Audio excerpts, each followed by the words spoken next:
রিপন ভাই, আমরা যে ফেসবুকে বা অনলাইনে দেখছি যে ঘটনাটা, এটা কতটা সত্যতা? এটা সত্যতা আপনারা যাচাই বাছাই করেন বা দেখছেন। আমি এলাকার সন্তান, আমি ছোট থেকে বড় হয়েছি, এটা তো আপনারা সবাই জানেন বা দেখছেন। যে চুরির অপবাদটা দেওয়া হয়েছে, আমি গত রাতে পশ্চিমবাগ 3:30টার দিকে আমাকে এলাকাবাসী আমার প্রাইভেট কার সহ মানে আমি চুরের সম্মুখীন হয়ে গেছি। চুরের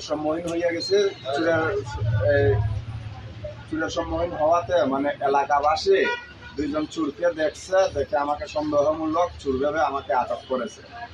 আমি আমার পার্সোনাল কাজে আমার আত্মীয় বাড়িতে গেছিলাম রাত্রে 3:30টার দিকে। ওনাদেরকে আমি বলছি যে আপনারা যাচাই করেন। ওনারা মানে এটা যাচাই করছে বা দেখছে, দেখে ওরা কি যাচাই করে কি মানে প্রশাসনের কাছে তুলে দিছিল? হ্যাঁ, ওরা যাচাই করে মানে প্রশাসনের কাছে তুলে দিছে। যখন প্রশাসন ভালো করে তদন্ত করছে, তদন্ত করে প্রশাসন দেখছে আমি কোনো চুরির সাথে কোনো জড়িত না। আমি আমার যে কাজ আছিল ওই কাজে গেছিলাম, পার্সোনাল কাজে গেছিলাম।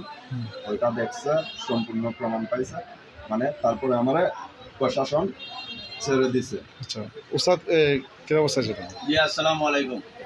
বিশেষ করে আজ সকালে আমরা বুড়ে খবর পাই আপনার এই যে ড্রাইভার নতুন বাজারের রিপন, সে বর্তমানে পশ্চিমবাগ আটক। কি হয়েছে, আমি ঘটনাস্থলে গেলাম, যাওয়ার পরে এরা বলতেছে ডাকাতি করছে। এর ফলে কোনো আশ্বাস না পাওয়াতে এরা এই প্রশাসনের কাছে ড্রাইভার রিপনকে সমঝাই দেওয়া হয়েছে। দেওয়ার পরে প্রশাসনের মাধ্যমে ওই যে আইসি সাহেব আছেন, শিবপাশাকে আরো দেন। আইসি সাহেব অনেক সময় তদন্ত করে দেখা যায় আমাদের ড্রাইভার রিপন এই ডাকাইতের সাথে কোনো জড়িত না। সে নিরপরাধ প্রমাণ কইরা বর্তমানে হের বড় ভাই আমরা তো এই ওই যে আইসি স্যার তাইনে আমরা তো তুলে দিচ্ছেন।